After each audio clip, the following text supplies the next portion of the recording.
बिस्मिल्लाहिर्रहमानिर्रहीम। अस्सलामुअलैकुम। आप देख रहे हैं यूट्यूब चैनल आम सी बातें। कल अल्लामा साद हुसैन रिजवी के केस की समाअत है लाहौर हाई कोर्ट में और आईजी पंजाब इस सिलसिले में बड़ी अहम मीटिंग कर रहे हैं। इस वीडियो में हम इसी के मुतालिक बात करेंगे, मगर इससे पहले अगर आपने अभी तक हमारे इस चैनल को सब्सक्राइब नहीं किया तो सब्सक्राइब कर लें ताकि आप हमारी मज़ीद वीडियोज़ को भी देख सकें।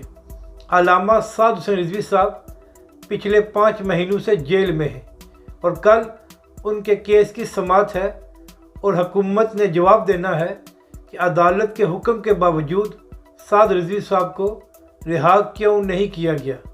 अब इस सिलसिले में आईजी पंजाब बड़ी अहम मीटिंग्स कर रहे हैं और उन्होंने अपने तमाम मातहत अफीसर्स को ये हुक्म दिया है कि अल्लामा साद हुसैन रिजवी के तमाम केसेस की फ़ाइलें तैयार करके उनको दी जाएं और जो कुछ धरने में हुआ, जो लोग ज़ख्मी हुए, तोड़ फोड़ हुई, तो वो भी आईजी पंजाब को तमाम रिपोर्ट दी जाए ताकि वो अदालत में जमा करा सके।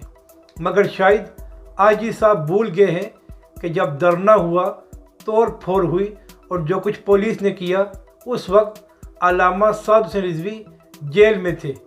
उनका ना ही रब्ता कारकुनों से था और ना ही तहरीक लब्बाई के दीगर कायदीन के साथ। तो इसलिए जो कुछ धरने में हुआ, आप उस सब का मलबा अल्लामा साहब पर नहीं डाल सकते। और इसके साथ साथ ये भी प्लानिंग की जा रही है कि अगर कोई केसेस ना मिले और ना ही कुछ फ़ाइलें मिली तो फिर आईजी साहब लाहौर हाई कोर्ट में कहेंगे कि उनका अभी तबादला हुआ है और उनके पास कोई इन्फॉर्मेशन नहीं है अल्लामा साहब के केस की, तो हमें मज़ीद वक्त दिया जाए ताकि हम अदालत में रिपोर्ट जमा करा सकें। यानी कि केस को मज़ीद उलझाने की कोशिश की जाएगी। अपनी राय का ज़रूर इजहार करें कि आपको ये वीडियो कैसी लगी।